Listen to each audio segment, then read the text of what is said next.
কি বলেন? কোন 7 শ্রেণীর ব্যক্তি, কোন অভাগা, কোন কপাল পোড়া সেই 7 শ্রেণীর ব্যক্তি যাদেরকে আল্লাহ তাআলা পছন্দ করেন না, ভালোবাসেন না। এই মর্মে তিনি কালামুল্লাহ মাজিদে ঘোষণা দিয়েছেন এবং আমরা সতর্ক হওয়ার চেষ্টা করব এই বৈশিষ্ট্য যেন কশিনকালেও কবু আমাদের মধ্যে না আসে। তাহলে কালামুল্লাহ মাজিদ আল্লাহ তাআলা যে জানিয়েছেন যে তিনি 7 শ্রেণীর ব্যক্তিকে পছন্দ করেন না, তার মধ্যে প্রথম শ্রেণী হচ্ছে সীমা লঙ্ঘনকারী। আরবিতে বলে আল মুআতাদুন। সীমা লঙ্ঘনকারী ব্যক্তিকে আল্লাহ তাআলা পছন্দ করেন না। লিমিট ক্রস করলে আল্লাহ তাআলা পছন্দ করেন না। লিমিটকে কেউ যদি ওভারস্টেপ করে, ক্রস করে, আল্লাহ তাআলা পছন্দ করেন না। সীমা লঙ্ঘনকে তিনি মোটেও পছন্দ করেন না। এবং মজার ব্যাপার হচ্ছে আল্লাহ কেউ কোনো অন্যায় করলেই সাথে সাথে পাকড়াও করেন না। কেউ ভুল করলেই আযাব দেন না। কেউ নাফরমানি করলেই আযাব পাঠান না। আল্লাহ অনেক সময় দেন, অনেক সময় দেন। শুধরে যাবার অনেক টাইম সে পায়, তারপরও যখন সে লিমিট ক্রস করে তখন আল্লাহ ধরে। আল্লাহ সব সময় ধরে না, ধরলে ছাড়ে না। ধরে ধরে ধরে না, ধরলে আল্লাহ ছাড়ে না। আল্লাহ সব সময় ধরবেন। এবং যে সমস্ত জাতিগোষ্ঠীকে এই পৃথিবীতে আল্লাহ তাআলা আযাব দিয়ে ধ্বংস করেছেন, তাদের স্টোরি যদি আমরা খেয়াল করি, আমরা দেখব যে তাদেরকে আল্লাহ অনেক সুযোগ দিয়েছেন ভালো হওয়ার, শুধরে যাওয়ার। কিন্তু তারা আল্লাহর আদেশ অমান্য করতে করতে করতে করতে যখন লিমিট ক্রস করে ফেলছে, একটা সবকিছুর একটা লিমিট থাকে, কি বলেন? We all should know our limits. আপনাকে জানতে হবে যে আপনি কতটুকু পর্যন্ত করতে পারবেন, কতটুকু আপনার সীমানা। You should know your limit. লিমিটটা আপনার জানতে হবে। তারা যখন লিমিট ক্রস করেছে আল্লাহ আযাব দিয়েছে। আপনারা সামুদ জাতির নাম শুনেছেন? তাদের কাছে আল্লাহ তাআলা একজন নবী পাঠিয়েছিলেন, নাম হচ্ছে সালেহ আলাইহিস সালাম। আল্লাহ নবী সালেহ আলাইহিস সালাম, তিনি তাদেরকে দাওয়াত দিলেন যে হে আমার জাতিগোষ্ঠীর লোকেরা, এক আল্লাহর ইবাদত করো। তারা অবাধ্য হলো। তিনি সত্যের প্রতি আহ্বান করলেন, তারা এই কথা শুনলো না। একটার পর একটা আল্লাহর পায়গাম আসে, তারা অবাধ্য হয়, তারা অবাধ্য হয়, তারা আল্লাহ তাআলার আদেশকে মানে না। সবশেষে সামুদ গোত্র, তারা আবার খুব শক্তিশালী ছিল। তারা পাহাড় কেটে আর্কিটেকচার করে, ডিজাইন করে কিভাবে আবাসন তৈরি করতে হয়, পাহাড়ি এলাকায়, মাউন্টেন এলাকায় কিভাবে আবাসন তৈরি করতে হয়, এটার ব্যাপারে এক্সপার্ট ছিল। তো তারা সালেহ আলাইহিস সালামকে বলল, সালেহ তুমি পাগল, তুমি জাদুকর, তুমি যে আল্লাহর কথা বলছো আমরা মানবো 1 শর্তে। যদি এই পাহাড়ের ভেতর থেকে 10 মাস গর্ভধারিণী একটা উট যদি বের করে আনতে পারো, এমন একটা শি ক্যামেল উট যদি বের করে আনতে পারো, যেই উটের পেটের ভেতরে একটা বাচ্চা থাকবে এবং উটটা পাহাড় থেকে বের হয়েই বাচ্চা ভূমিষ্ঠ করবে, এরপরে উটের দুধ যেন আমরা খেতে পারি, তুমি যদি এটা দেখাইতে পারো তাহলে বুঝবো তুমি সত্য নবী। দোয়া করলেন, আল্লাহ আমার এই জাতি সামুদ, তারা তো চেয়েছে যে পাথর ভেতর থেকে যদি একটা উট বের হয়, ওর যদি বাচ্চা দেয় আর দুধ দেয়, তাহলে তারা তোমাকে মেনে নেবে। আল্লাহ তুমি মেহেরবানি করে এই মিরাকেল, এই মুআজিজা তুমি তাদের দেখিয়ে দাও। আল্লাহ তাআলা দোয়া কবুল করলেন। হাজার হাজার মানুষের সামনে চাক্ষুষ দিবালোকের মুহূর্তে পাথর ভেঙে একটা উট বেরিয়ে এলো বিশাল আকৃতির, এবং 10 মাস গর্ভধারিণী উট, সাথে সাথে এই উট বেরিয়ে বাচ্চা প্রসব করবে, এবং সাথে সাথে এই ওলান থেকে উটের দুধ বেরোতে লাগলো। হাজার হাজার লোক এটার ওলান থেকে দুধ নিয়ে তারা তৃপ্ত হলো। আচ্ছা, এই মুহূর্তে তাদের কি করা উচিত ছিল বলেন তো? আশহাদু আল্লা ইলাহা ইল্লাল্লাহ ওয়া আশহাদু আন্না মুহাম্মাদার রাসূলুল্লাহ ওয়া আশহাদু আন্না সালিহান নাবিয়ুল্লাহ, এটা পড়া দরকার ছিল না? দরকার ছিল। কিন্তু তারা একের পর এক গোয়ার তুমি করতে করতে করতে করতে চাক্ষুষ দিনের বেলা এত বড় একটা মুআজিজা দেখার পরেও তারা অস্বীকার করলো। সাল্লাল্লাহু আলাইহি ওয়াসাল্লাম বললেন, তোমরা তোমাদের ওয়াদা পূরণ করো। তারা বলল, তুমি বড্ড বড় জাদুকর, তুমি যেন তোর জাদুকর না, তুমি পাহাড়ের ভেতরে জাদু ঢুকাই ফেলছো। কি মনে হয় তারা লিমিট ক্রস করে ফেলছে না? এবার ক্রস করছে না? তারা সীমা লঙ্ঘন করে ফেলেছে, দে ক্রসড দেয়ার লিমিট। এবার তো আর ছাড় দেওয়া যায় না, কারণ আমি আপনাদের বলেছি শুরুতে যে আল্লাহ সব সময় ধরে না, কিন্তু যখন ধরে ছাড়ে না। আযাব চলে আসলো। কি আযাব? আর্থকোয়েক আর রাজফা, পুরো ভূখণ্ড কেঁপে উঠলো। কেঁপে ওঠার সাথে সাথে সব মাটিতে পড়ে গেল। 2 নাম্বার আসলো সাউন্ড ওয়েভ, শব্দ নিনা, প্রচন্ড শব্দ তরঙ্গ। জিবরাইল আলাইহিস সালাম ওই এলাকার উপরে এসে এমন জোরে চিৎকার মারলেন, ওই চিৎকারে সামুদ গোত্রের প্রতিটি লোক কানের পর্দা ফেটে মুহূর্তের মধ্যে লাশ হয়ে জমিয়ে পড়ে রইল। Because they cross their limit, তারা তাদের লিমিট ক্রস করেছে। আর যারা লিমিট ক্রস করে, যারা সীমা লঙ্ঘন করে, তাদেরকে আল্লাহ তাআলা পছন্দ করেন না। আপনারা লূত আলাইহিস সালামের নাম শুনেছেন? উনি আল্লাহর একজন নবী ছিলেন। ওনাকে আল্লাহ তাআলা জর্ডান, বর্তমানে যে জর্ডান দেশ আছে সেখানে পাঠিয়েছিলেন। একটা কমিউনিটি ছিল সাদুম কমিউনিটি। ওই সাদুম কমিউনিটিতে তিনি এসেছিলেন। তিনিও দাওয়াত দিলেন, ইয়া কওমি ইবুদুল্লাহ মা লাকুম মিন ইলাহিন গায়রু, হে আমার কওমের লোকেরা, আল্লাহর ইবাদত করো, আল্লাহকে মেনে নাও। ওরা অস্বীকৃতি জানালো। সত্যের পথে আহ্বান করলেন, অস্বীকৃতি জানালো। ওরা, ওদের পাশ দিয়ে ক্যারাভেন যেত, কাফেলার লোকেরা ডাকাতি করত। ডাকাতির শাস্তির ব্যাপারে তিনি ভয় দেখালেন, তারা নিবৃত হলো না। এমনকি তারা সমলিঙ্গের প্রতি যৌন আকর্ষণ বোধ করতো। নাউযুবিল্লাহ। হোমোসেক্সুয়ালিটি, এখন একটা গ্রুপ আছে দেখবেন যে রংধনু নিয়ে মিষ্টি মিষ্টি কথা শোনায় বিশ্বব্যাপী। তাদের সাইন হচ্ছে রংধনু, রেইনবো। তারা ছেলেতে ছেলেতে বিয়ে, মেয়েতে মেয়েতে বিয়ে, এটাকে প্রমোট করে। নাউযুবিল্লাহ মিন যালিক। আমাদের এই মুসলিম সমাজে যেন এই আবর্জনা প্রবেশ করতে না পারে, আমাদেরকে সচেতন থাকতে হবে, ঠিক কিনা? এই সাদুম কমিউনিটির একটা বদ অভ্যাস ছিল, তারা ছেলেতে ছেলেতে বিয়ে করত, পুরুষে পুরুষে। আল্লাহ নবী লূত আলাইহিস সালাম তাদেরকে বুঝালেন যে পৃথিবীতে কেউ এই পাপ কাজ করেনি। প্রাণীদের মধ্য থেকেও একটা পুরুষ প্রাণীর প্রতি আকৃষ্ট হয় না। তোমরা আশরাফুল মাখলুকাত হয়ে কিভাবে এই কাজ করো? তোমরা থামো। তিনি নানা ভাবে হৃদয় নিংড়ানো ভাষা দিয়ে দাওয়াত দিলেন, কিন্তু তারা মানল না। তারা এই পাপ কাজ করতেই লাগলো। আল্লাহ তাআলা ফেরেশতা পাঠিয়েছিলেন ওনার কাছে পুরুষের আকৃতিতে। তারা এই আল্লাহর পাঠানো ফেরেশতাদের সাথে এই অপকর্ম করার প্ল্যান করেছিল। তারা মনে করেছিল সাধারণ মানুষ, আসলে এগুলো ছিল কি? আল্লাহর ফেরেশতা। তো আল্লাহর ফেরেশতার সাথে যেহেতু এরকম পাপ কাজের চিন্তা করেছে, তার মানে দে ক্রস দেয়ার লিমিট। কি বলেন? সীমা লঙ্ঘন করে ফেলছে। আযাব, পানিশমেন্ট তাদের জন্য অবধারিত হয়েছে। আল্লাহ তাআলা শাস্তি দিলেন। কি শাস্তি দিলেন? সিম্পল। জিবরাইল আলাইহিস সালাম এসে পুরো শহরটাকে উঠাইয়া উল্টায় ফেলে দিলেন। আল জাযাউ মিন জিনসিল আমাল, যে যেরকম পাপ করে তার শাস্তি এরকম। ওরাও স্বাভাবিক মানুষের যে নেচার, এটার উল্টায় ফেলছে। কি বলেন? পুরুষ আকৃষ্ট হবে, সেক্সুয়াল অ্যাট্রাকশন ফিল করবে নারীর প্রতি, নারী পুরুষের প্রতি। এই যে নেচারকে উল্টাইছে না, আল্লাহকে তোদের শহরটারে উল্টাই দিলাম। জিবরাইল আলাইহিস সালাম এসে পুরো সাদুম শহরটাকে আকাশে উঠিয়ে একটা আছাড় মারলেন, আপসাইড ডাউন। উপরের অংশ চলে গেল নিচে, সব মাটির অতল গহ্বরে। ফাজআলনা আলিয়াহা সাফিলাহা ওয়া আমতারনা আলাইহিম মিন সিজারাতিন মিন সিজিলিন মানদুদ। আল্লাহ বলেন, উপরের অংশ নিচে নিয়ে নিলাম, পুরো শহরটারে উল্টে দিলাম, আর পাথর বৃষ্টি বর্ষণ করলাম, সব শেষ।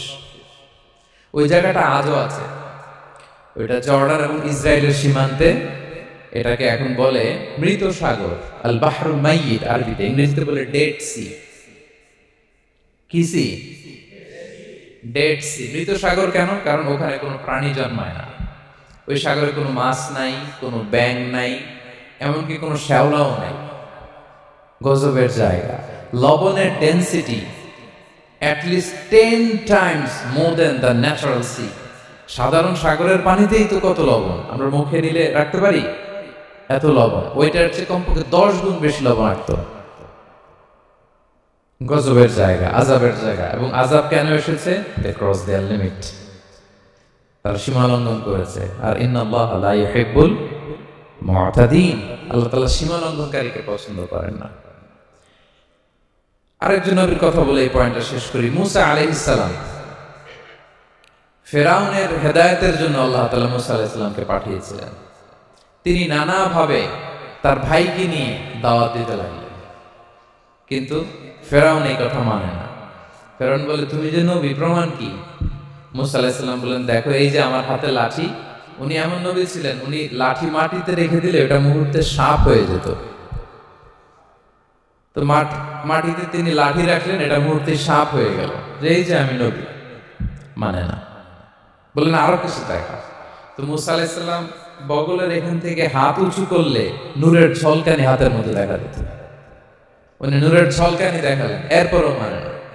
এরকম একটার পর একটা আল্লাহ নবী মুসা আলাইহিস সালাম মুআজিজা দেখাতে লাগলেন, কিন্তু ফেরাউন মানে না। শুধু মানে না এতটুকুই না, সবশেষে আল্লাহ নবী মুসা আলাইহিস সালামকে অ্যাসাসিনেশন, হত্যার পরিকল্পনা করলো তারা, যে বনি ইসরাইল, মুসা এবং মুসার অনুসারী যারা আছে দুনিয়া থেকে সরাই দিতে হবে।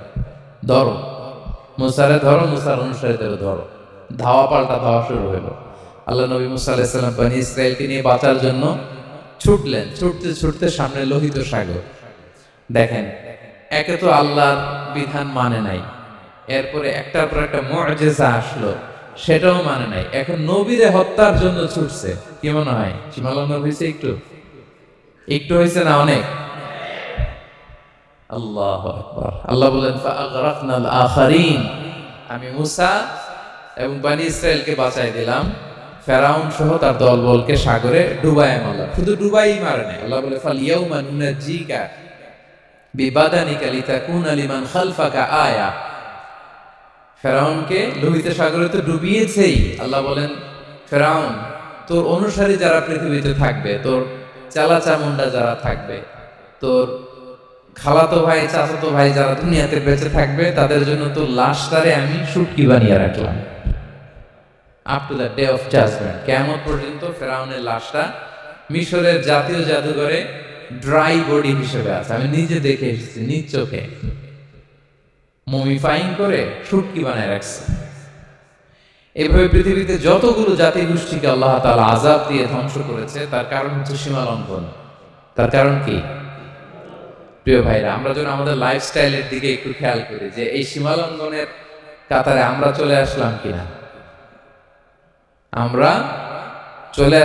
আমাদেরকে খেয়াল রাখতে হবে। আল্লাহ তাআলা সীমা লঙ্ঘনকারীকে পছন্দ করেন না। ইন্নাল্লাহা লা ইউহিব্বুল মু'তাদিন, তিনি সীমা লঙ্ঘনকারীদেরকে পছন্দ করেন না। এমনকি রাসূলুল্লাহ সাল্লাল্লাহু আলাইহি ওয়াসাল্লামের বায়োগ্রাফি যদি আমরা খেয়াল করি, আমরা দেখব যে তিনি যখন যুদ্ধের জন্য অভিযান পরিচালনা করতেন, দল পাঠাতেন, সেনাবাহিনী পাঠাতেন, তখন তাদেরকে বলতেন, খবরদার যুদ্ধের ময়দানে সীমা লঙ্ঘন করো না, খবরদার। যুদ্ধে যদি কেউ হেরে যায়, বন্দীদের সাথে খারাপ আচরণ করো না। ওরা হেরে গেছে বন্দী, আপনি চাইলে তার কান কেটে দিতে পারবেন, নাক কেটে দিতে পারবেন, আকৃতি বিকৃতি করতে পারবেন না। বিষ্ণু ইসলাম বলেন, খবরদার সীমা লঙ্ঘন করো না। যেখানে যুদ্ধে গিয়েছো ওই এলাকার শিশুদেরকে মেরো না, ওই এলাকার নারীদেরকে মেরো না, ওই এলাকার পাদ্রীদের গায়ে হাত তোলো না। সন্ন্যাসীতে যারা ইবাদত করে, ওদের তো দোষ নাই, সিভিলিয়ান নাগরিক, তাদের গায়ে হাত তোলো না, খবরদার। গবাদি পশুর গায়ে হাত তুলবে না, এগ্রিকালচারাল প্রোডাক্ট জ্বালিয়ে দিও না। সুবহানাল্লাহ ওয়া বিহামদিহি, কি রহমতের নবী ছিলেন। সীমা লঙ্ঘন যেন না করে বিষ্ণু ইসলাম অভিযান প্রেরণের আগে তিনি স্পষ্ট বলেছেন, খবরদার কেউ সীমা লঙ্ঘন করবে না। যারা তোমাদের বিরুদ্ধে অস্ত্র তোলেনি, তাদের বিরুদ্ধে অস্ত্র তোলা যাবে না, কারণ ইন্নাল্লাহা লা ইউহিব্বুল মু'তাদিন, আল্লাহ তাআলা সীমা লঙ্ঘনকে পছন্দ করেন না। প্রিয় ভাইরা, তাহলে যে 7 শ্রেণীর ব্যক্তিকে আল্লাহ তাআলা পছন্দ করেন না, তার প্রথমটা আমরা জেনে গেলাম। তারা কারা? সীমা লঙ্ঘনকারী। আমি কিন্তু প্রায় এরকম জিজ্ঞেস করব এবং সব শেষে আপনাদেরকে নিয়ে রিভাইজ করব। তাহলে 1 নম্বরে আমরা পেলাম তারা কারা? মেহেরবানি করে সবাই বলবেন একসাথে, তারা কারা? তারা সীমা লঙ্ঘনকারী, তারা তাদের লিমিট ক্রস করে, তাদেরকে আল্লাহ তাআলা পছন্দ করে না। সো আমরা আমাদের লাইফের সাথে একটু মিলিয়ে নিই যে আমরা আমাদের কোন ক্ষেত্রে সীমা লঙ্ঘন করি কিনা একটু খেয়াল করেন। আমার যে দায়িত্ব আছে আমি কি সীমা লঙ্ঘন করি কিনা? আমার স্ত্রী আমার দায়িত্বে, তার সাথে সীমা লঙ্ঘন করি কিনা? আমার ভাতিজা ভাতিজি অনেকের আছে ইয়াতিম, তার বাবা মারা গেছে, তার সব সম্পত্তির দায়ভার আমার উপর দেয়া, আমি ওইখানে তাকে ঠিকঠাক মতো সব দেই কিনা, সীমা লঙ্ঘন করি কিনা? হ্যাঁ, ক্ষমতা পেলে সীমা লঙ্ঘন করি কিনা? কি মনে হয় আমরা ক্ষমতা পেলে সীমা লঙ্ঘন করি কিনা? হ্যাঁ, করে করে। হ্যাঁ, মানে যেখানে ডাক্তারের কাছে যায় বলে ডাক্তার সাহেব আমার এইখানে ফোড়া, সারা দেহের যেই কোনো জায়গায় ধরতে পারেন, এইখানে ধরেন না, তো এইখানে না ধরলে ভালো হবে? ফোড়া যেখানে ট্রিটমেন্ট তো ওইখানে দিতে হবে, কি বলেন? রোগ যেখানে ওষুধও সীমা লঙ্ঘন। দায়িত্ব পেলে আমরা সীমা লঙ্ঘন করি।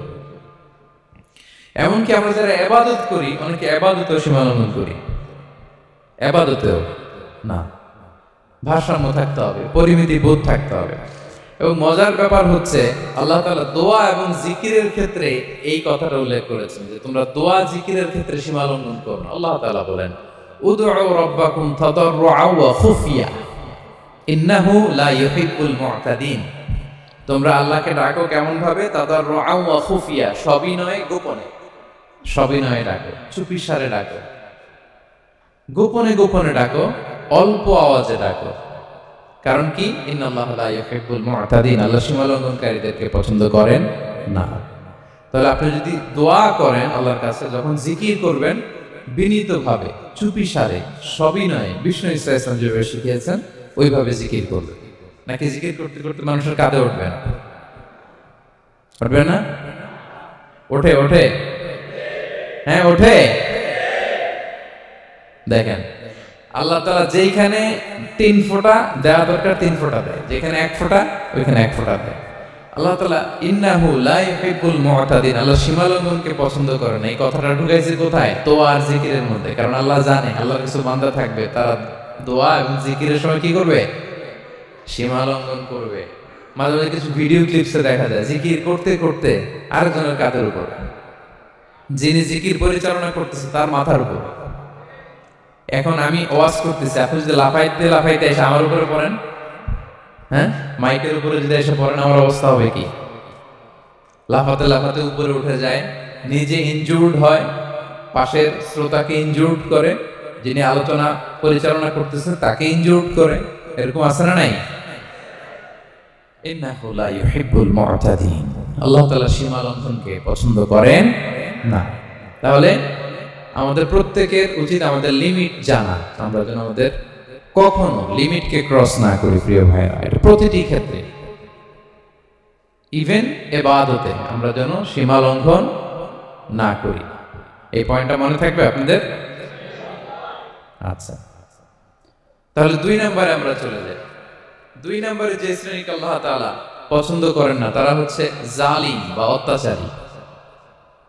জালিম বা অত্যাচারী, যারা জুলুম করে তাদেরকে আল্লাহ তাআলা পছন্দ করেন না। আল্লাহ তাআলা বলছেন فأما الذين كفروا فأعذبهم عذابا شديدا في الدنيا والآخرة وما لهم من ناصرين। যারা দুনিয়াতে কুফরি করবে কঠিন শাস্তি দুনিয়াতেও আখিরাতেও। وأما الذين آمنوا وعملوا الصالحات فيوفيهم أجورهم, আর যারা ঈমান আনবে সৎকর্ম করবে তাদের প্রতিদান আমি আল্লাহ বুঝিয়ে দেব। ওয়াল্লাহু লা ইউহিব্বুয যালিমিন, তবে জেনে রাখো আল্লাহ তাআলা জালিমিনদেরকে পছন্দ করেন। তাহলে 2 নম্বরে পাওয়া গেল কাদেরকে পছন্দ করে না? আপনি যদি কারোর প্রতি জুলুম করেন তাহলে আপনি জালেম, সে হচ্ছে মাজলুম। সে কি? মাজলুম। মাজলুম আপনার ক্ষমা না করলে আল্লাহ তাআলা আপনার ক্ষমা করবে না। মাজলুম যদি ক্ষমা না করে আল্লাহ তাআলা কঠিন কালো আপনাকে ক্ষমা করবে না। এজন্য জুলুম যেন আমরা কখনো না করি। প্রিয় ভাইরা, জুলুম শুধু আল্লাহ তাআলা আমাদের উপরই হারাম করেনি, আল্লাহ নিজের উপর হারাম করছে। জুলুম শুধু আমাদের জন্যই হারাম না, আল্লাহর জন্য হারাম। আল্লাহ তাআলা বলেন হাদিসে কুদসিতে, ইয়া ইবাদি, হে আমার বান্দারা, ইন্নী হারামতু যুলমা আলা নাফসি, আমি জুলুমকে আমি আল্লাহ নিজের উপরে হারাম করেছি। ওয়া জাআলতুহু বাইনাকুম মুহাররামা, এবং এই জুলুমকে তোমাদের উপর হারাম করেছি। ফালা তাযালামু, তোমরা একে অপরের উপর জুলুম করো না। জুলুম শুধু আমাদের উপরে হারাম না, আল্লাহ নিজের উপর হারাম করেছেন। তাহলে জুলুমের সাথে কি মুমিনের কোনো সম্পর্ক থাকতে পারে? পারে না। এবং আল্লাহ তাআলা কখনো কোনো বান্দার উপর জুলুম করেন না। ওয়া আন্নাল্লাহা লাইসা বিযাল্লামিন লিল আবিদ, তিনি তার বান্দার উপর জুলুম করেন না। কোনোভাবেই যেন জুলুম না হয়ে যায়, এজন্য আল্লাহ তাআলা কিয়ামতের দিন মাওয়াজিনাল কিসত, ন্যায়ের মানদণ্ড তিনি প্রতিষ্ঠা করবেন, যাতে একটু ভুল না হয়ে যায়, জুলুম না হয়ে যায়। আমরা মাঝে মাঝে দোকান থেকে বস্তায় বস্তায় চাল নিয়ে আসি না, চাল দেখা যাবে যে 1 মণ চাল হয়তো সামান্য একটু কম হইতে পারে, সামান্য একটু বেশি হইতে পারে, এরকম হয় না? দেখবেন যে দিছে 10 কেজি, বাসায় এসে দেখবেন যে 10 কেজির চেয়ে একটু বেশি, একটু সামান্য বেশি কয়েক গ্রাম, অথবা 10 কেজির চেয়ে সামান্য কয়েক গ্রাম কম, এরকম হয়ে যায় না? মানুষ তো আমরা, কি বলেন? কিন্তু আল্লাহর নিক্তি পাল্লায়, মিজানের পাল্লায় এরকম হবে নাকি? হবে? হবে? আল্লাহ বলে না, মাওয়াজিনাল কিসত, ন্যায়ের মানদণ্ড সেটা। ফামান ইয়ামাল মিসকালা যাররাতিন খাইরান ইয়ারা, যাররা পরিমাণ ভালো করেছো তো সেটাও ওজন দেয়া যায় ওই পাল্লায়। সুবহানাল্লাহ পড়বেন না? ওমান ইয়ামাল মিসকালা যাররাতিন শাররান ইয়ারা, অনুপরিমাণ খারাপ করেছো সেটাও ওজন দেয়া যায়, কারণ ওয়া আন্নাল্লাহা লাইসা বিযাল্লামিন লিল আবিদ, তিনি বান্দার উপর জুলুম করেন না। তিনি এমন পাল্লা দিয়েছে যাতে জুলুম না হয়। আমাদেরটাই ভুল হয়ে যেতে পারে, ওনারটাতে ভুল হলে চলবে না, কেউ জিতে যাবে, ঠকে যাবে, কি বলেন? জাররা কাকে বলে? জাররা, জাররা মানে এত ছোট জিনিস, এত ক্ষুদ্র জিনিস যেটা খালি চোখে দেখা যায় না। বাংলাদেশের উদাহরণ দিলে বুঝতে পারবেন ভালো। বাংলাদেশের শীতের সিজনের কথা মনে আছে আপনাদের? না মালয়েশিয়া এসে সব খেয়ে ফেলেছে? হ্যাঁ, মালয়েশিয়া তো সারা বছর গরম, সারা বছর বৃষ্টি, শীত হয় না। তো বাংলাদেশের শীতের সিজনে টিনের ঘর যাদের থাকে, মনে আছে কিনা জানি না আপনাদের, ওই টিনের চালে যদি ছিদ্র থাকে, শীতের দিন টিনের চালে যদি ছিদ্র থাকে, তাহলে মাঝে মাঝে দেখবেন ওই চিকন ছিদ্রটা দিয়ে সূর্যের একটা আলো ঘরের ভিতরে ঢুকে। মনে পড়ে? টিনের চালের ছিদ্র, চিকন, এই ছিদ্রটা দিয়ে সূর্যের একটা চিকন রশ্মি নিচে পড়ে। তো ওইটার কাছে গেলে দেখা যায় ওই আলোটার মধ্যে পাতলা কি কি যেন ধুলাবালি উঠতেছে। এটা আবার অন্য জায়গায় দেখা যায়, এমনি দেখা যায় না, কিন্তু ওইটার কাছে গেলে দেখা যায় এই আলোটা যেই বরাবর আসছে, এইখানে কিছু ক্ষুদ্র ছোট ধূলিকণা, ডাস্ট ঘুরে বেড়ায়। আল্লাহ বলে এইটার নাম হচ্ছে যাররা। ফামান ইয়ামাল মিসকালা যাররাতিন খাইরান ইয়ারা, এই ডাস্ট উড়ে বেড়ানো ছোট্ট ধূলিকণা যেটা খালি চোখে দেখা যায় না, এতটুকু ভালো যদি করো সেটাও সেই মিজানের পাল্লায় ওজন দেয়া যায়। এতটুকু খারাপও যদি করো সেটাও সেই মিজানের পাল্লায় ওজন দেয়া যায়। আল্লাহু আকবার। তিনি তার বান্দার উপর জুলুম করেন। জুলুম তিনি নিজের উপর হারাম করেছেন, আমাদের জন্য কি করেছেন? হারাম করেছেন। এবং বিষ্ণু ইসলাম আরো ভয়ঙ্কর কথা বলেছেন। তিনি বলেছেন, মান যালামা কিদা শিবরিন মিনাল আরদি তুবিকাহু মিন সাবঈ আরাদিন, কেউ যদি জুলুম করে তার ভাইয়ের 1 বিঘত পরিমাণ জমি খায়। 1 বিঘত চিনেন তো? এই যে আমার এই আঙ্গুল থেকে এই আঙ্গুলটা, এটা টান টান করলে যতটুকু জায়গা, এটা বলে 1 বিঘত। শিবর আরবিতে বলে শিবর। হ্যাঁ, মান যালামা কিদা শিবর, বিষ্ণু বলেন এই 1 শিবর, 1 বিঘত জমি যদি কেউ অন্যায়ভাবে জুলুম করে তার ভাইয়ের কাছ থেকে খায়, কিয়ামতের দিন তুবিকা আলাইহি সাবউ আরাদিন, এই 7 জমিনকে আল্লাহ তাআলা তার ঘাড়ে চাপাবে। খা এবার, খা। অন্যের জমি খাওয়ার এত শখ ছিল, এবার 7 জমিন ঘাড়ে কর। কিয়ামতের ময়দানে আপনার দেহটার বিশাল আকৃতির করা হবে, এই 7 জমিনকে আপনার কাঁধে তুলে দেওয়া হবে। এজন্য আমরা অন্যের রাইটস, অধিকার যেন নষ্ট না করি, কারো উপর যেন জুলুম না করি, কোনোভাবেই না। আমরা নানাভাবে এই জুলুমটা করি। আমরা প্রায় দাদার সম্পত্তি থেকে ফুফুদেরকে বঞ্চিত করি, বাবার সম্পদ থেকে বোনদেরকে বঞ্চিত করি, হ্যাঁ, নিজের ভাই আরেক ভাইকে, আপন ভাই ভাইকে বঞ্চিত করে, জুলুম করে, এরকম দৃশ্যপট আমাদের সমাজে আছে না নাই বলেন তো? কিয়ামতের দিন আল্লাহর সুপ্রিম কোর্টের কাঠগড়ায় হিসেব দিতে হবে। আর এই জালিমদেরকে আল্লাহ তাআলা পছন্দ করেন না। এবং সবচেয়ে ভয়ঙ্কর ব্যাপার হচ্ছে, আপনি যখন কারোর উপর জুলুম করেন, ওই মাজলুম আর আল্লাহর মাঝখানে কোনো ফারাক থাকে না। আল্লাহ এই ফারাকের পর্দা উঠায় নাই। বিষ্ণুই বলেন, ইত্তাকি দাওয়াতাল মাজলুম, তোমরা মজলুমের বদদোয়াকে ভয় করো, খবরদার। কারণ ফাইন্না লাইসা বাইনাহা ওয়া বাইনাল্লাহি হিজাব, তার আর আল্লাহর মাঝে কোনো পর্দা থাকে না। দোয়া করলেই ওটা আরশে যেয়ে কবুল হয়ে যায়। আল্লাহ তাআলার চারিপাশে অনেক পর্দা আছে। কেউ কেউ বলে 70,000 নূরের পর্দা। এই 70,000টা সহিহ হাদিস দ্বারা সাব্যস্ত না, কিন্তু অসংখ্য অগণিত পর্দা, এবং পর্দাও এটা নূরের পর্দা। আচ্ছা বলেন তো, জানলা দিয়ে বাইরের আলো ঠেকাতে আমরা দেয়ালে জানালায় কি লাগাই? পর্দা লাগাই। পর্দাটা কিসের তৈরি? মোটা কাপড়ের, যাতে করে ওই আলো না আসে। কিন্তু আল্লাহর চারদিকে যে পর্দা, ওই পর্দাটা কিসের? নূরের, আলো। ওনার পর্দায় আলো দিয়ে তৈরি। সুবহানাল্লাহ বললেন না? বিষ্ণু বলেন, ইত্তাকি দাওয়াতাল মাজলুম, মজলুমের বদদোয়াকে ভয় করো। ফাইন্না লাইসা বাইনাহা ওয়া বাইনাল্লাহি হিজাব, কেউ যখন মজলুম হয়ে কেঁদে বদদোয়া করে, তার আর আল্লাহর মাঝে ওই পর্দা থাকে না। বদদোয়া করছে, ডাইরেক্ট কবুল। খবরদার আমার পেনাঙ্গের ভাইয়েরা, আমরা যেন জালিম না হই। In it's any form, operation in it's any form, যেই কোনো ভাবে, যেই কোনো ক্ষেত্রে, যেই কোনো ধরনের হতে পারে জুলুম। কাউকে আপনি ছোট্ট কোনো কাজে ঠকালেন, বন্টন নীতিতে ঠকালেন, হ্যাঁ, জমি মেরে দিয়ে ঠকালেন, আমানত মেরে দিয়ে ঠকালেন, ইন ইটস এনি ফর্ম যদি জুলুম করে থাকেন, খবরদার। মজলুমের কান্না কখনো বৃথা যায় না। মজলুমের কান্না কখনো বৃথা যায় না। জীবনের কোনো না কোনো সময়ে এর প্রায়শ্চিত্ত আপনাকে করতে হবে। জীবনের কোনো না কোনো সময় এর প্রায়শ্চিত্ত করে আপনাকে করতে হবে। তাহলে কোন বিশ্বাসী কি জালিম হতে পারে? কারণ ইন্নাল্লাহা লা ইউহিব্বুল যালিমিন, আল্লাহ তাআলা জালিমদেরকে পছন্দ করেন না। তাহলে জুলুমের সাথে আমাদের কোন সম্পর্ক আছে? হ্যাঁ, কোন সম্পর্ক আছে? তাহলে দুই শ্রেণীর ব্যক্তির কথা আমরা জানলাম যাদেরকে আল্লাহ পছন্দ করেন না। এক নাম্বার, প্রথমটা কি ছিল? সীমা লঙ্ঘনকারী, লিমিট যে ক্রস করে, ইন্নাল্লাহা লা ইউহিব্বুল মুআতাদিন। দুই নম্বরে কি জানলাম? হ্যাঁ, জালিম, অত্যাচারী, অপ্রেসর।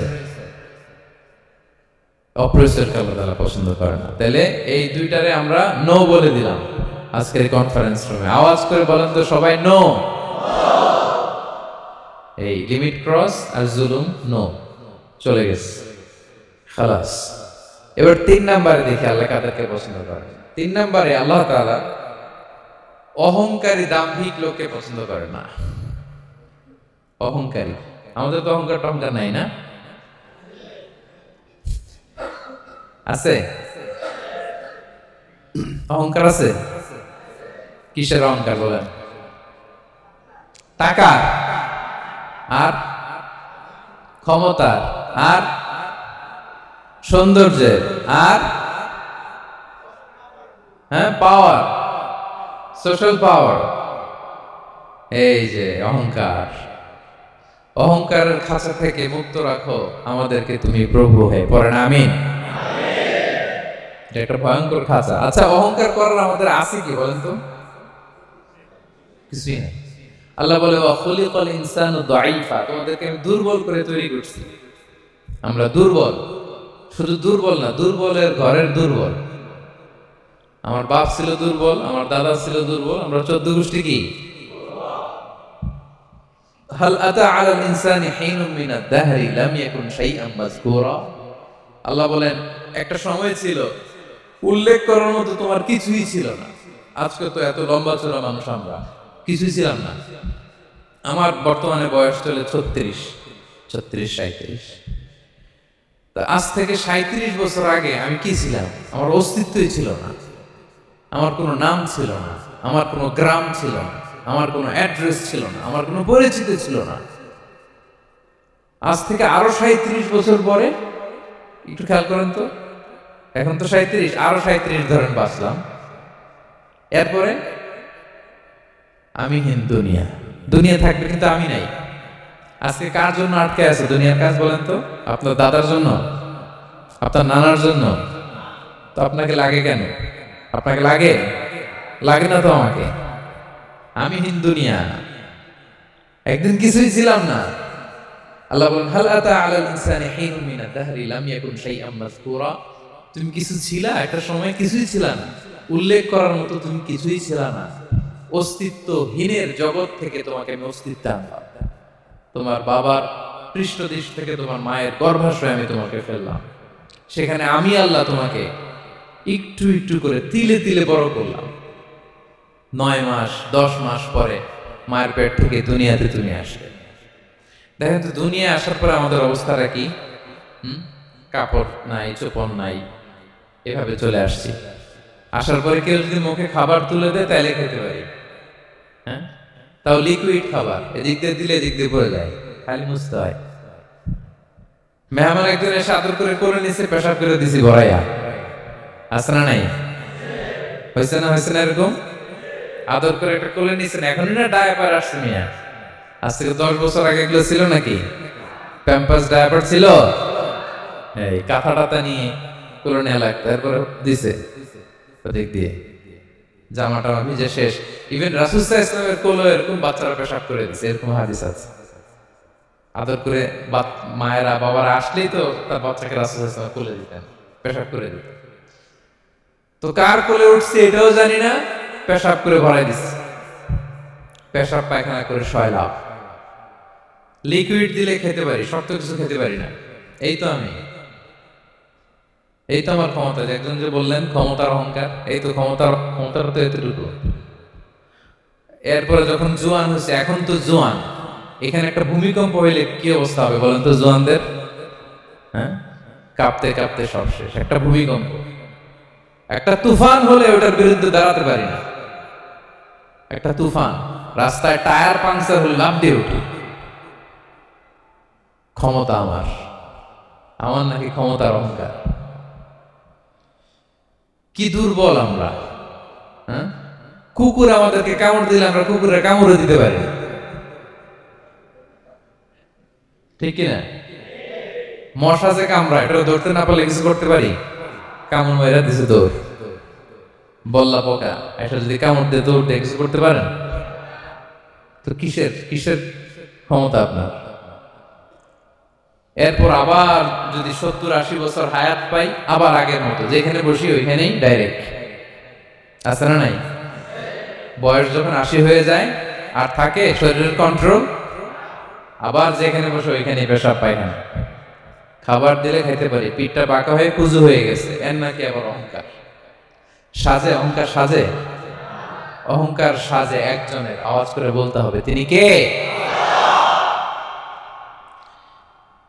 3 নম্বরে অহংকার, দাম্ভিককে আল্লাহ পছন্দ করেন না প্রিয় ভাইরা। আল্লাহ বলেন কারুনের ঘটনাকে আল্লাহ এখানে এনেছেন। আল্লাহ বলেন ইন্না কারুনা কানা মিন কওমি মূসা। কারুন ছিল মুসা আলাইহিস সালামের কওমের লোক, মুসা আলাইহিস সালামের কাজিন ছিল মূলত। কারুন নামে একজন সম্পদশালী ছিল। মিশরের রাজধানী কায়রো থেকে 100 কিলো দূরে ফাইয়ুম নামে একটা জেলা আছে, ওখানে তার বাড়ি ঘর। আমি দেখে এসেছি, কয়েকবার গিয়েছি। তো ফাবাগা আলাইহিম, সে মানুষের উপর চড়াও হলো। ওয়া আতাইনাহু মিনাল কুনুজি মা ইন্না মাফাতিহাহু লাতানু বিল উসবাতি উলিল কুওয়া।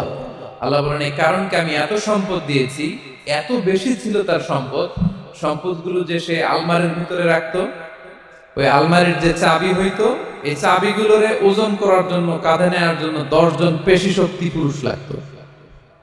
আলমারি রাখার জন্য না, কি রাখার জন্য? আলমারি ভর্তি যে সোনা দানা গহনা, ওইটার যে চাবি, ওই চাবিগুলা বহন করতে একদল পেশি পুরুষ লাগতো, এত সম্পদ। তো তাকে এলাকার লোকেরা বলেছিল খলালাহু কওমুহু লা তাফরাহ, এই কারণ তুমি গর্ব করো না। কারণ তাকে বলছিল মুসা আলাইহিস সালাম যাকাত দাও, সে বলতেছে আমি যাকাত দেব কেন, এই সম্পদ তো আমার, ইন্নামা উতিতুহু আলা ইলমিন ইনদি, আমি আমার বুদ্ধি খাটাই এই সম্পদ কামাইছি, আমার সম্পদ আমি খাবো, আমি যাকাত দেব কেন? আল্লাহ বলেন ইন্নাল্লাহা লা ইউহিব্বুল ফারিহিন, কারণ তুমি অহংকার করলে আমি আল্লাহ অহংকারকে বরদাস্ত করি না, অহংকারীদেরকে আমি আল্লাহ পছন্দ করি না, আমি অহংকারকে পছন্দ করি না, অহংকারকে আল্লাহ তাআলা পছন্দ করেন না। কি হয়েছিল কারণের নসিবে? আল্লাহ বলেন ফাখাসাফনা বিহি ওয়া বিদারিহিল আরদ ফামা কানা লাহু মিন ফিআতি ইয়ানসুরুনাহু মিন দুনিল্লাহ ওয়া মা কানা মিনাল মুনতাসিরিন। আল্লাহ বলেন সে যখন অহংকার দেখালো, আমি কারুনকে আর কারুনের সব সম্পদ মাটির ভেতরে দাবিয়ে দিলাম, মুহূর্তেই দাবিয়ে দিলাম। সহিহ বুখারীতে এসেছে ইয়াতাজালজালু ফিল আরদ, প্রতিদিন এক বিঘত করে কারণ জমিনের ভিতরে যেতেই থাকবে, যেতেই থাকবে, যেতেই থাকবে কিয়ামতের আগ পর্যন্ত। আল্লাহু আকবার। কারণ অহংকার করেছিল। আল্লাহ বলে আমি অহংকারীদের পছন্দ করি না। সূরা লুকমানে আল্লাহ বললেন ওয়ালা তুসাইর খাদ্দাকা লিন-নাস, মানুষ থেকে মুখ ফিরিও না, ওয়ালা তামশি ফিল আরদা মারাহা, জমিনে অহংকার ভরে হেঁটো না, ইন্নাল্লাহা লা ইউহিব্বু কুল্লা মুখতালিন ফাখুর, আল্লাহ তাআলা অহংকারীদেরকে, দাম্ভিকদেরকে পছন্দ করেন না। এই যে আমি বলছি যে 7 শ্রেণীর লোককে আল্লাহ পছন্দ করেন না, এটা আমার মন গড়া বানানো কথা? প্রতিটি কথার পেছনে কোরআনের যুক্তি আছে। কোরআনে আল্লাহ তাআলা বলছেন আল্লাহ অহংকারীদেরকে পছন্দ করেন না। ইংরেজিতে কি বলে? ইগো আছে আমাদের, হ্যাঁ, ইগো, এটা ছেড়ে ফেলতে হবে, অহংকার করা যাবে না। আমার প্রিয় ভাইয়েরা, একটু মনোযোগী হন, এই আয়াতের তাফসীরটা একটু সংক্ষেপে বুঝিয়ে দিই। আল্লাহ তাআলা বলছেন ইন্নাল্লাহা লা ইউহিব্বু কুল্লা মুখতালিন ফাখুর, আল্লাহ কোন মুখতাল আর ফাখুরকে পছন্দ করেন না। মুখতাল আর ফাখুর মানে কি? মুখতাল মানে যে অহংকার করে মনে মনে, কিছু লোক আছে ভিতরে ভিতরে নিজের বড় মনে করে, বাইরে বলে না বা বলার সাহস পায় না, কিন্তু ভিতরে ভিতরে ভাবে আমি কোন হনুরে, কি বলে আমি কোন, আমি তো বড়, আরে আমার চেয়ে বড় বেশি জানে নাকি কেউ, আমার চেয়ে কিছু পারে নাকি, আমি তো, কিন্তু এটা মুখ দিয়ে বলে না, ভিতরে ভিতরে আছে না নাই? এদেরকে আরবিতে বলে মুখতাল। কি বলে? মুখতাল। আরেকজন ফাখুর, সে শুধু ভিতরে না, এটা প্রকাশ্যে বলে বেড়ায়, এটা আরো ডেঞ্জারাস। ফাখুর সে আরো খারাপ, সে প্রকাশ্যে তার অহংকার প্রদর্শন করে, বলে বেড়ায় যে আমি বড়, আমি বড়, আমি বড়। এই আমি বড় কথাটাই সবচেয়ে ভয়ঙ্কর, আমি বড় কথাটাই সবচেয়ে ভয়ঙ্কর। নিজে যাকে বড় বলে বড় সে, লোকে যাকে বড় বলে বড় সে হয়। আমার প্রিয় প্যারাঙ্গের ভাইয়েরা, নিজেকে বড় মনে করা এটা শয়তানের স্বভাব। কার স্বভাব? বিনয়ী হওয়া এটা নবীদের স্বভাব। আল্লাহ তাআলা ফেরেশতাদেরকে বলেছিলেন উসজুদু লি আদম, তোমরা আদমকে সিজদা দাও। ফাসাজাদাল মালায়েকা কুল্লুহুম, সবাই সিজদা দিল, ইল্লা ইবলিস, কে ছাড়া? ইবলিস ছাড়া। সে নিজেকে বড় মনে করেছে, শয়তান। কিভাবে? সে লজিক খাটাইলো আল্লাহর সাথে, সে লজিক দিয়ে আল্লাহর বলে আল্লাহ ক্বালা আনা খায়রুম মিনহু, আল্লাহ আমি কেন সিজদা দেব, আমি তো আদমের চেয়ে শ্রেষ্ঠ, আমি বড়।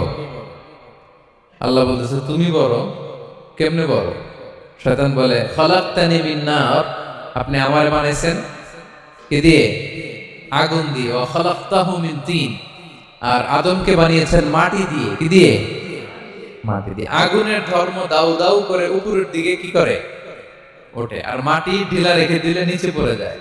তো সে যুক্তি দিয়ে বলতেছে আল্লাহ ঊর্ধ্বগামী কোন জিনিস তো নিম্নগামী কোন জিনিসের কাছে মাথা নোয়াতে পারে? যুক্তি। মনে রাখবেন, যুক্তি সব জায়গায় খাটে। আপনার অফিসের যে বস, মালয়েশিয়ান ভাষায় বসরে কি বলেন আপনারা? ওকে, তোকে, এই আপনার তোকে সামনে যে আপনি লজিক খাটাইলে হবে? বস যেটা বলে ওইটাই ফাইনাল। তো আল্লাহ তাআলা আদেশ করেছিলেন সেজদা করার, সে সেজদা করলেই ভালো করতো, কিন্তু সে যুক্তি দিল আল্লাহ আমি শ্রেষ্ঠ, তাকে বানাইছেন মাটি দিয়ে, আমারে বানাইছেন আগুন দিয়ে, আমি কেন মাথা নত করব, আমি বড়। আমি বড় বলার সাথে সাথে দৃশ্যপট পাল্টাই গেল। আল্লাহ বলে বের হ, ফাখরুজ, বের হ, তুমি অভিশপ্ত, তুমি লানত প্রাপ্ত, তোমার স্থান হবে জাহান্নাম। তুমি নিজেকে বড় মনে করেছো, তাইলে বড় মনে করা এটা শয়তানের স্বভাব। কার স্বভাব? তা আমরা নিজেকে বড় মনে করবো কখনো? আরো জোরে বলেন, করবো? বিষ্ণু ইসলাম নিজে নিজে ছোট থাকতে চাইতেন, তিনি দোয়ায় বলতেন আল্লাহুম্মা জাআলনি ফি আইনি সাগীরা ওয়া ফি আ'ইউনিন নাসি কাবীরা। আল্লাহ আমার চোখে আপনি আমারে ছোট বানান, আল্লাহ মানুষের চোখে আপনি আমারে বড় বানান। বিশ্বনবী নিজের চোখে নিজে ছোট থাকতেন, কিন্তু গোটা বিশ্বের মানুষের চোখে বড় হয়েছেন না? কত বড়!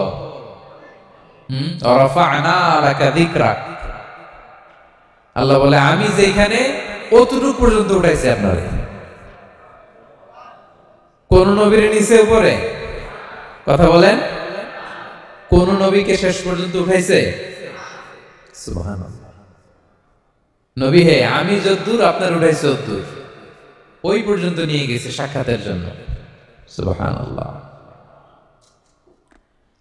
প্রত্যেক নামাজে বিশ্বনবীর উপর দুরূদ আছে না নাই? কিয়ামত পর্যন্ত বিশ্বনবীর প্রতি ভালোবাসা আমাদের পক্ষ থেকে আছে না নাই? আছে। আল্লাহ তাআলা ওনাকে বড় করেছেন। এজন্য নিজের চোখে আমরা নিজে ছোট থাকবো। আপনি যদি বড় হন এটা মানুষ বলবে। কে বলবে? আপনিই বলবেন, বলা যাবে না। এবং বিষ্ণু ইসলাম কিছু টেকনিক আমাদের শিখিয়েছেন, কিছু টেকনিক আমাদের জানিয়েছেন, এই কাজ করলে তোমরা অহংকার থেকে মুক্ত থাকতে পারবে। এর মধ্যে একটা হচ্ছে আগে আগে সালাম দেওয়া। তিনি বলেন আল বাদিউ বিসসালামি বারিউম মিনাল কিবর, যে আগে আগে সালাম দেয় তার হৃদয় থেকে আল্লাহ অহংকার তুলে নেয়। আগে সালাম দিতে পারবেন? ফোন করলে আগে কি বলবেন? বাসায় ঢুকেই আগে কি বলবেন? স্ত্রীকে আগে সালাম দিবেন, বন্ধুকে আগে সালাম দিবেন, বাসার কাজের লোকটাকে আগে সালাম দিবেন, আপনার ড্রাইভারকে আগে সালাম দিবেন, বাসার দারোয়ানটারে আগে সালাম দিবেন। ফকির একটা আসলে আপনি সালাম দিয়ে ফেলবেন। পারবেন? হৃদয় থেকে অহংকার ফেলে দিবে কে? আগে আগে আমরা সালাম দেব। এবং তার চেয়ে ভয়ঙ্কর কথা হচ্ছে বিষ্ণু ইসলাম বলেন যে লা ইয়াদখুলুল জান্নাতা মান কানা ফি কলবিহি মিসকালু হাববাতি খারদাল মিন কিবর, যার হৃদয়ে সরিষার দানা পরিমাণ অহংকার থাকে, ওই ব্যক্তি কঠিন কালেও আল্লাহর জান্নাতে প্রবেশ করার সুযোগ পাবে না, কঠিন কালেও পাবে না। এর কারণ অহংকার আল্লাহর চাদর। অহংকার কার চাদর? আল কিবরিয়াউ রিদাই ওয়াল আযামাতু ইজারি। আল্লাহ বলে অহংকার আমার চাদর, বড়ত্ব আমার লুঙ্গি, যে এগুলো ধরে টান দেয় তারে আমি জাহান্নামে নিক্ষেপ করব। ফালা উবালি, আই ডোন্ট কেয়ার, আমি ওদিকে কেয়ার করি না, আমি তারে জাহান্নামে ফেলব। সো অহংকার আমাদের সাজে না। আমি শুরুতেই তো বললাম আমাদের লাইফ সার্কেলটা একটু দেখাইলাম না যে ছিলাম কই, অস্তিত্বহীন থেকে দয়া করে মায়া করে তিনি আমাকে অস্তিত্বে এনেছেন। কত ছোট্ট, কত ক্ষুদ্র, কত নগণ্য, কত দুর্বল ছিলাম আমরা। আবার যৌবনের একটা পিরিয়ড কাটিয়ে, যৌবনের সময় তো কতটা দুর্বলতা বললাম, আবার সে দুর্বল, মানে দুর্বল থেকে দুর্বল। এই হচ্ছে আমাদের লাইফ স্টোরি, লাইফ হিস্ট্রি। তাহলে অহংকার আমাদের সাজে। অহংকার তার সাজে যার কোনো ক্ষয় নাই, যার কোনো লয় নাই, যার কোনো অভাব নাই। হ্যাঁ, গোটা বিশ্ব তার মুখাপেক্ষী, তিনি কারো মুখাপেক্ষী না, ঠিক কিনা? গোটা বিশ্ব তার কাছে ঠেকা, তিনি কারো কাছে ঠেকা না, ঠিক কিনা? গোটা বিশ্ব তাদের সার্ভাইভালের জন্য তার প্রতি মুখ থুবড়ে পড়ে থাকে, তিনি কারোর জন্য বসে থাকা লাগে। অহংকার সাজে তার। আর এই আল্লাহর অহংকারের চাদর ধরে যে টান দেয়, আল্লাহ বলে ওরে আমি জাহান্নামে ফেলবো, আর তাদেরকে আমি পছন্দ করি না, আল্লাহ তাআলা অহংকারীদেরকে পছন্দ করেন না। তাহলে অহংকারকে আমরা না বলে দিব, নো বলবো, নো, আওয়াজ করে বলেন নো।